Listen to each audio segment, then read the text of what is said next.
The chicken was getting cold on my plate when Mom slid the papers across the dinner table. The loan application felt heavy in my hands, even though it was just a few sheets of paper. At the top, in bold letters, it said, Auto Loan Application, with my brother Michael's name already filled in. "We just need you to cosign," Mom said. Cutting her food like this was the most normal request in the world. Michael found the perfect car, and his credit isn't quite there yet. I stared at the monthly payment amount. $800. My stomach dropped. "Mom, I can barely make my own payments. My student loans are killing me." "Oh. I'm sorry, I forgot to introduce myself. My name is Angel, I am 23 years old, and this is my story." Dad looked up from his phone. "You're used to debt," he said with a shrug. "What's one more payment?" I felt my face get hot. Used to debt? I was drowning in $38,000 of student loans, working 2 jobs just to keep my head above water.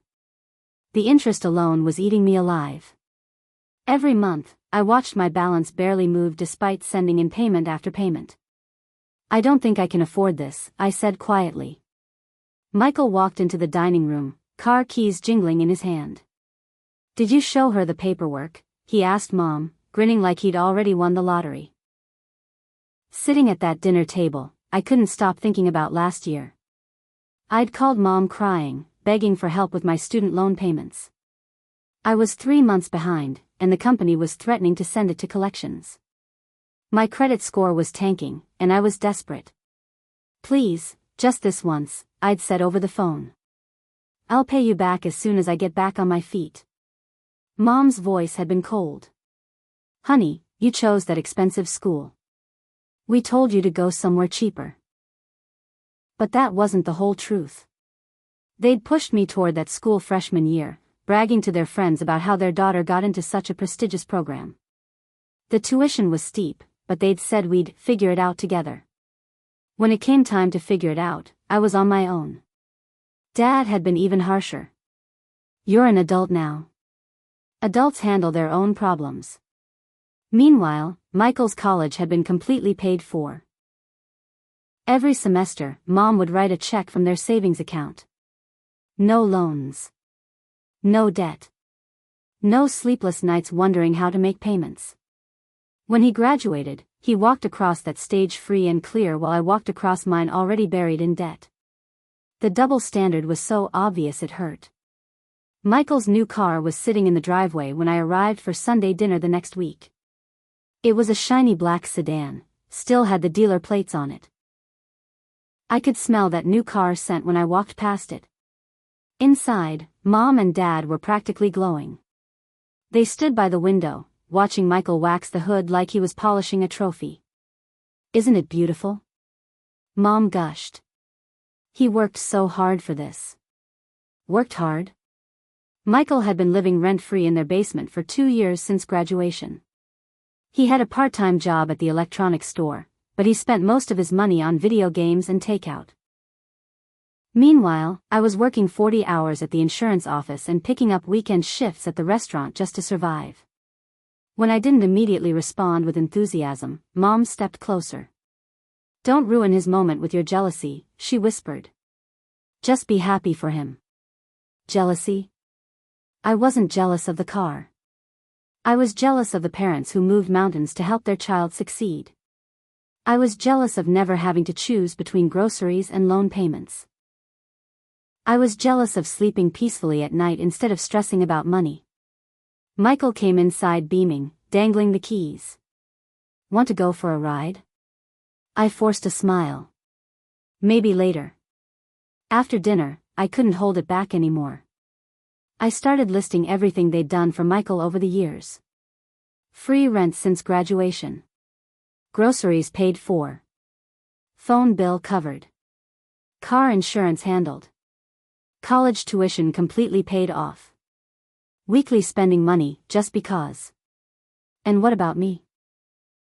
I asked. "I've asked for help exactly once, and you said no." Dad set down his coffee mug harder than necessary. "Michael is our only son. It's different with sons. The words hit me like ice water. Our only son. Like being their daughter somehow made me worth less. Like my struggles didn't matter as much because I wasn't born with the right chromosomes. How is it different? I pressed. Sons carry on the family name, Mom added. They need more support to get established. I felt my blood run cold. Michael and I had the same last name. We'd both gone to college. We'd both graduated. But somehow, his success was their investment while mine was my own responsibility. So if I was born a boy, you would have helped with my loans? The silence in the room was deafening. Michael shifted uncomfortably in his chair, suddenly very interested in his phone screen. Dad cleared his throat. That's not what we're saying. But it was exactly what they were saying. And we all knew it. Over the next few days, the pressure to sign Michael's loan intensified. Mom called twice. Dad sent text messages. Even Michael himself showed up at my apartment with coffee and croissants, trying to butter me up. It's really just paperwork, Michael said, settling onto my couch like we were best friends. My credit score just needs a little boost. Once I make a few payments on time, they'll remove you from the loan. I'd heard that story before. Cosigning was never just paperwork. If Michael couldn't make the payments, they'd come after me. And with my student loans already maxing out my budget, I couldn't afford his car payment too. What if something happens and you can't pay? I asked. He waved his hand dismissively. Nothing's going to happen. I've got a steady job. 20 hours a week at the electronics store wasn't exactly steady, but I didn't say that. Mom called while Michael was still there. She put me on speakerphone so he could hear. Sweetheart, Michael really needs this car to get to work. You'd be helping your brother build his credit. It's what family does. When I hesitated, her tone changed. I'm disappointed in how selfish you've become since college. This isn't how we raised you. Michael smiled like he knew he'd won. That smile made my decision for me. 3 weeks later, Dad finally said the quiet part out loud. I'd gone over to pick up some mail that was still being delivered to their house, and he cornered me in the garage. You need to understand something, he said, his voice serious. Michael is our best investment. He's the future of this family. Investment. He actually used that word. Like his own children were stock portfolios he was managing. He's going to make something of himself, Dad continued. He's got potential. Real potential. So when we put money into Michael, we know it's going somewhere. I stood there in my second-hand coat, my clearance rack shoes, my discount store purse. Every piece of clothing I owned had been carefully budgeted for. Meanwhile, Michael's wardrobe was full of name brands bought with money from Mom and Dad. What about me? I asked. Don't I have potential? Dad's pause lasted too long. You're different. You'll figure things out on your own. You always do. Different. There was that word again. Different because I was born female. Different because I didn't charm them into opening their wallets. Different because I'd been responsible and self-sufficient, so they decided I didn't deserve help. Standing in that garage, I finally understood. They weren't investing in Michael's future. They were investing in their own. They wanted to be able to brag about their successful son. My success would always be my own, never theirs to claim. That night, I sat at my kitchen table with a notebook and started planning. If they wanted to treat me like I was on my own, then I'd really be on my own. No more hoping for their support. No more expecting basic fairness. No more family dinners where I sat there feeling like a stranger. I was going to take control of my life completely. First, I got a second job. The pay wasn't great, but it was 15 hours a week of extra income. Then I downloaded every budgeting app one could find and started tracking every penny that came in and went out. I stopped sharing good news with my parents. When I got a small raise at work, I didn't call to tell them. When I paid off my credit card, I celebrated alone with takeout Chinese food instead of expecting them to care. Most importantly, I stopped expecting anything from them. No birthday help. No Christmas gifts. No emergency support. I was building a life that didn't depend on their approval or their money. It was lonely, but it was honest. And after months of feeling like I was begging for scraps of attention, honest felt really good. If you're enjoying this story of family drama and standing up for yourself, make sure to subscribe for more true stories like this one. 6 months later, my phone buzzed at 2 in the morning. Michael's name flashed on the screen. I almost ignored it, but something made me answer. I crashed the car, he said, his voice shaky. I'm okay, but the car is totaled. My first thought was relief that he wasn't hurt. My second thought was about the insurance. Were you drinking? I asked. No. I was tired, and it was raining, and I hit a guardrail. But here's the thing. He paused. I wasn't actually insured. My blood went cold. What do you mean you weren't insured? I let the policy lapse last month. Mom and Dad were supposed to pay it, but there was some mix-up, and I thought they had handled it, but they thought I had handled it. So Michael had been driving around in a brand new car with no insurance. The car that my parents had moved heaven and earth to help him get. The car I'd been pressured to cosign for. The bank is going to want their money, Michael continued. And since the car is gone. He didn't need to finish the sentence. Without the car as collateral, the bank would demand payment from whoever was responsible for the loan. If I had signed those papers, I'd be on the hook for the full amount of a car that no longer existed. For the first time in months, I felt genuinely grateful for disappointing my parents. Within a week, Mom and Dad were back in my life with a vengeance. They showed up at my apartment on Saturday morning with coffee and apologetic smiles.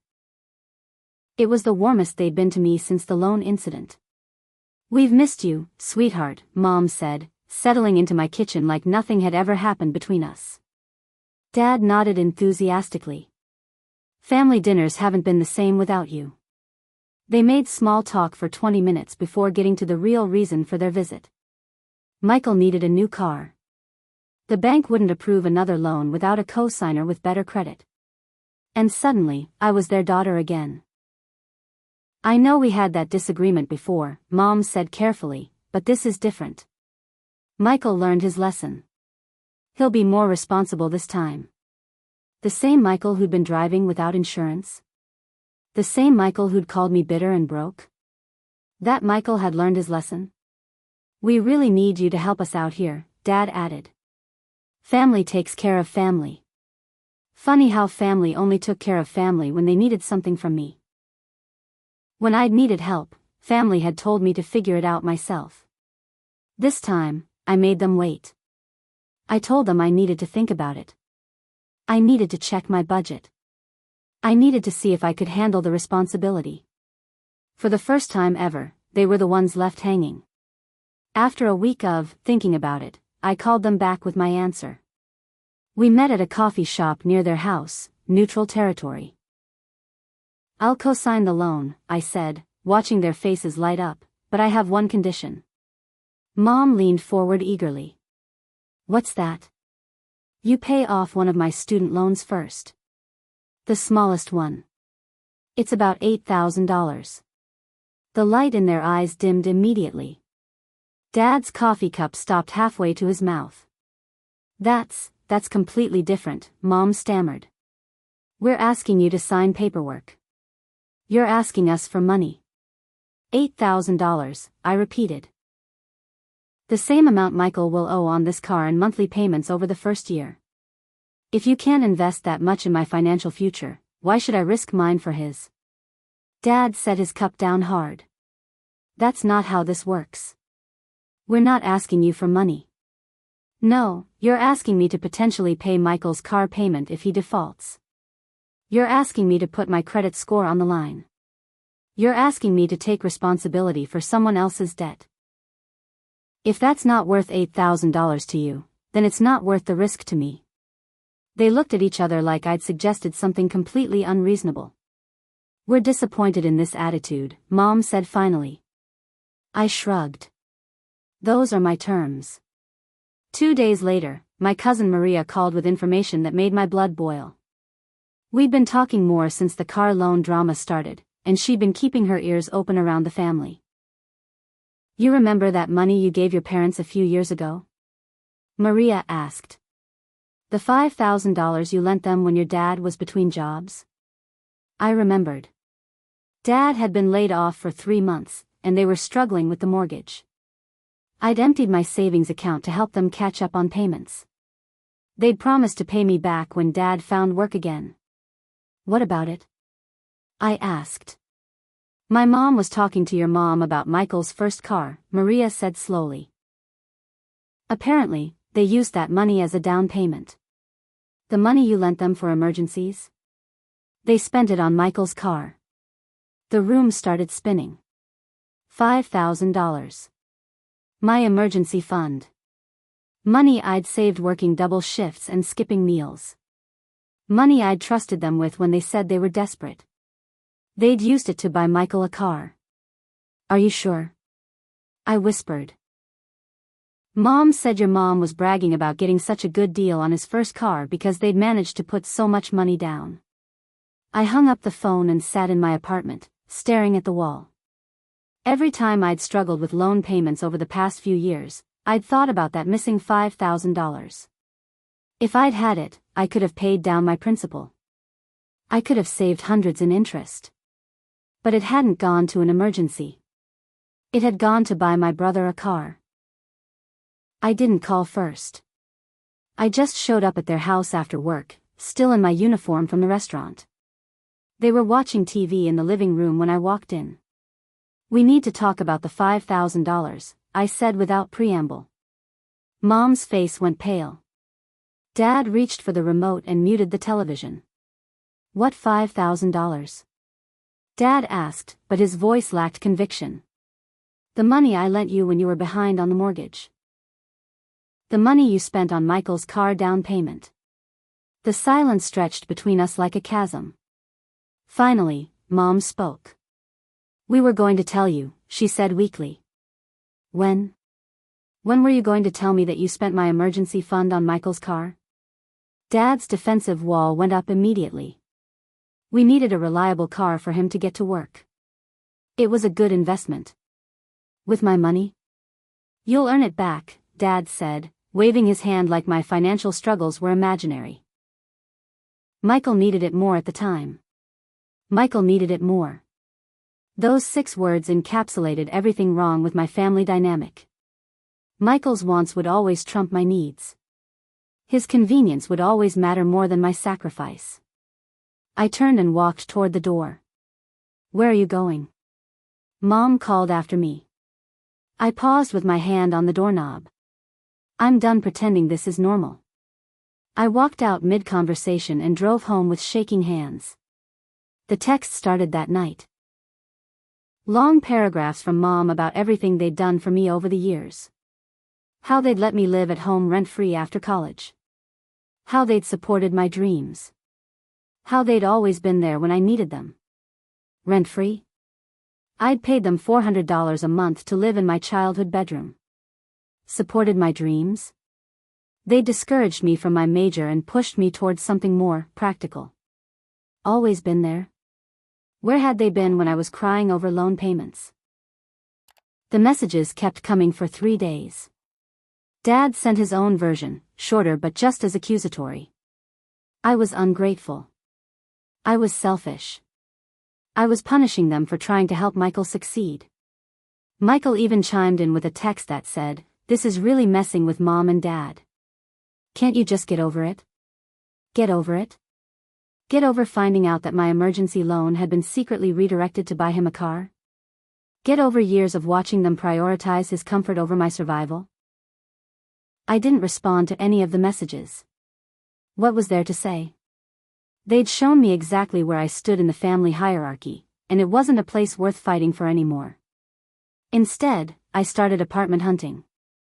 Living 20 minutes away from them wasn't far enough anymore. Finding a place I could afford on my own was harder than I'd expected, but I finally qualified for a small condo across town. It wasn't much, 1 bedroom, 1 bathroom, a tiny kitchen, but it was mine. Completely and entirely mine. Moving day was quiet. I'd hired a small moving company rather than asking family for help. I knew they wouldn't offer, and I was done asking for things I wouldn't receive. The condo felt enormous compared to my cramped apartment. I had a little balcony that looked out over a parking lot, but it caught the morning sun perfectly. I set up my coffee maker on the counter and felt something I hadn't felt in years: peace. No one could show up uninvited. No one could make demands on my time or my signature. No one could make me feel guilty for protecting my own financial future. That first night, I ordered pizza and ate it on the floor of my empty living room. I'd never felt richer. Not because I had money, I was still buried in student loans, but because I finally had something that belonged to me alone. My phone buzzed with a text from Mom. "Heard you moved. Didn't even tell us your new address." I read it and set the phone aside without responding. She was right. I hadn't told them. And I wasn't planning to. The next 6 months passed in blessed silence. I threw myself into work in my side job, building up my credit score and chipping away at my loans. Without the emotional drain of family drama, I had more energy for everything else. I made my first extra payment on my smallest loan. It was only $50 more than the minimum, but watching that principal balance drop felt like winning the lottery. My phone stayed blissfully quiet. No guilt trip texts. No requests for favors. No updates about Michael's latest adventures. The absence of their drama was like taking off shoes that had been too tight for years. I started making friends at my second job. People who didn't know about my family situation, who saw me as just myself. We'd grab drinks after work sometimes, and I'd find myself laughing more than I had in months. When my birthday came around, there was no card from my parents. No awkward family dinner where they'd give me a gift card and act like we hadn't been fighting. Instead, my new friend surprised me with cake at work, and I felt more celebrated than I had in years. I was building a life that didn't revolve around their approval. It wasn't the life I'd imagined having with my family, but it was honest and peaceful and entirely my own. The call came on a Tuesday evening while I was making dinner. Michael's name on my phone screen made me pause. We hadn't spoken since the moving day text. "The car payment is behind," he said without any greeting. 3 months behind. I stirred my pasta and waited for him to continue. "The bank is calling Mom and Dad every day. They're talking about repossession." "Okay," I said neutrally. I lost my job at the electronics store. The new manager and I didn't get along. I'm looking for something else, but it's taking longer than expected. Of course it was. Michael had never had to worry about consequences before. There had always been someone to catch him when he fell. "Mom and Dad can't afford to take over the payments," he continued. "Their retirement fund is already stretched thin from helping me out over the past few months." Again, I waited. "I know we've had our differences, but I really need help here. Just temporarily, until I get back on my feet." There it was. The ask I'd been waiting for since I'd refused to cosign in the first place. "I can't afford your car payment, Michael. Just for a few months. I couldn't afford it 6 months ago, and I can't afford it now. My situation hasn't changed. But if they take the car, my credit will be ruined." I almost laughed. His credit would be ruined? What about mine if I'd co-signed and he defaulted? "You should have thought about that before letting the payments slide," I said, and hung up. Within 24 hours, my phone was exploding with messages from relatives I hadn't heard from in years. Aunts, uncles, cousins, all of them with opinions about how I was handling the Michael situation.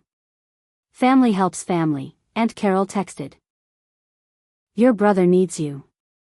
This is really cold of you," wrote Uncle Mike. "He made a mistake, but we all make mistakes." "I'm so disappointed in how selfish you've become," came from Aunt Ruth. The family had been mobilized against me. Mom and Dad had clearly made their rounds, presenting their version of events where I was the villain refusing to help my struggling brother. But I wasn't the same person who used to crumble under family pressure. I'd spent months building my confidence and setting boundaries. So I did something that surprised even me. I started responding with screenshots. To Aunt Carol, a screenshot of my text to Mom from last year, begging for help with loan payments, and Mom's response telling me to figure it out. To Uncle Mike, a screenshot of my bank transfer sending Mom and Dad $5,000 during Dad's unemployment, followed by Maria's revelation about where that money actually went. To Aunt Ruth. Screenshots of my parents' texts calling me ungrateful for refusing to co-sign Michael's loan. The responses were immediate and eye-opening. Suddenly, the family narrative shifted. People started asking questions about why Michael couldn't find a co-signer elsewhere. Why Mom and Dad couldn't help their own son. Why I was expected to fix a problem I hadn't created. Some of the relatives even apologized. On Saturday morning, I was enjoying my coffee on the balcony when someone knocked on my door. Through the peephole, I saw Michael standing in the hallway with a duffel bag and a backpack. I opened the door but didn't invite him in. "Hey," he said, shifting his weight from foot to foot. "I know we haven't talked much lately, but I was wondering if I could crash here for a few weeks. Just until I get back on my feet." The audacity was breathtaking. He'd called me bitter and broke. He'd smirked while our parents pressured me to co-sign his loan. He'd benefited from their favoritism his entire life while I struggled. And now he wanted to move into my space. "No," I said simply. "Come on. It's just temporary. I'll sleep on the couch. I won't be any trouble." I looked at this man who shared my DNA but had never once stood up for me. Who had watched our parents treat me like a second-class child and said nothing. Who was now losing his car because he'd never learned to be responsible. "There's no room here for entitled guests," I said, and started to close the door. Michael stuck his foot in the doorway. "You're really going to turn away your own brother?" My own brother turned away from me long before this conversation. I gently but firmly moved his foot and closed the door. Through the wood, I heard him mutter something about me being heartless. I went back to my coffee and watched the sunrise. For the first time in my life, I'd put my own needs first. It felt foreign but absolutely right. The voicemail from Mom came that evening. Her voice was shaky, like she'd been crying. "Sweetheart, I know we've had our disagreements, but this has gone too far. Michael is sleeping in his car because he can't afford rent without a job. Your father and we can't sleep knowing our son is homeless." There was a long pause filled with sniffling. "You've proven your point, okay? We get it. We haven't been fair. But family is family, and we need to come together now. Michael needs help, and you're the only one who can provide it." Dad's voice came on the line then, gruff and uncomfortable. "Just come home," he said. "We'll work all this out. But we can't have Michael living in his car." Home. They still thought of their house as my home, like I was just a rebellious teenager acting out instead of an adult who'd made a conscious choice to remove myself from their dysfunction. The thing they didn't understand was that this wasn't about proving a point. This wasn't a negotiating tactic or a cry for attention.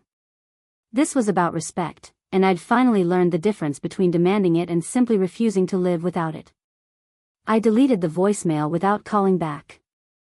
Michael's housing situation wasn't my responsibility to fix, especially since I'd never been offered help when I was struggling. Instead of calling them back, I did something that felt deliciously petty. I went online, downloaded a blank cosigner application form, and mailed it to their house. No note. No explanation. Just the paperwork they'd once told me was just paperwork. At the bottom, I wrote in neat handwriting, "Since it's just paperwork." I could picture Dad opening the envelope, his face turning red as he realized what I'd sent. I could imagine Mom's confusion turning to indignation. They'd probably call it childish, but I called it poetic justice. The beauty of it was that they couldn't complain without admitting how unreasonable their original request had been. If co-signing was really just paperwork, then they should have no problem doing it themselves. 3 days later, Michael texted me, really mature, sending them that form. I wrote back, I thought you said it was just paperwork. He didn't respond. 3 years after that dinner table confrontation, I made my final student loan payment. The amount was only $127.43, but it represented the end of a journey that had started with over $38,000 in debt. I'd taken a screenshot of the paid in full confirmation and stared at it for a long time. Every extra shift I'd worked, every weekend I'd spent at my second job instead of relaxing, every dollar I'd carefully budgeted, it had all led to this moment. That evening, I threw myself a small celebration. I bought an expensive bottle of wine and a fancy dinner from my favorite restaurant. I set my tiny dining table with candles and my good plates, the ones I'd been saving for special occasions. As I sat there alone in my condo, I felt incredibly wealthy. Not because I had money in the bank, most of my extra income was already going toward building an emergency fund, but because I had something more valuable than cash. I had peace. I had self-respect. I had a life built on my own terms. My phone sat silent on the counter. No congratulations from parents who'd never believed I could do it alone. No proud messages from a brother who'd called me broke and bitter. Just silence, and somehow that silence felt like victory. I raised my wine glass in a toast to the empty room. Here's to never owing anyone anything ever again. 6 months after paying off my last loan, I decided to buy a car. Nothing flashy, just a reliable used sedan with good gas mileage and a clean maintenance record. But I paid for it entirely in cash. Signing those papers felt surreal. No monthly payments. No interest rates. No cosigners. Just me, my savings account, and a car that belonged completely to me from day one. After leaving the dealership, I found myself driving past my parents' neighborhood. Not on purpose, it was just the route back to my side of town. But as I passed their street, I felt compelled to turn down it. Their house looked smaller than I remembered. Michael's repossessed car was no longer in the driveway, replaced by Dad's aging pickup truck. The lawn needed mowing, and the paint around the front door was starting to peel. I didn't stop. I didn't honk or wave or even slow down. I just drove past, and as I did, I smiled. No debt hanging over my head. No guilt weighing down my shoulders. No family drama disrupting my peace. I'd built a life where I didn't have to prove anything to anyone, especially not to people who'd never valued my worth in the first place. As I drove toward my own home, my condo with the morning sun and the quiet balcony and the space that was entirely mine, I felt something I'd been chasing for years without even realizing it. If this story resonated with you, don't forget to subscribe for more real-life stories of standing up for yourself and breaking free from toxic family drama.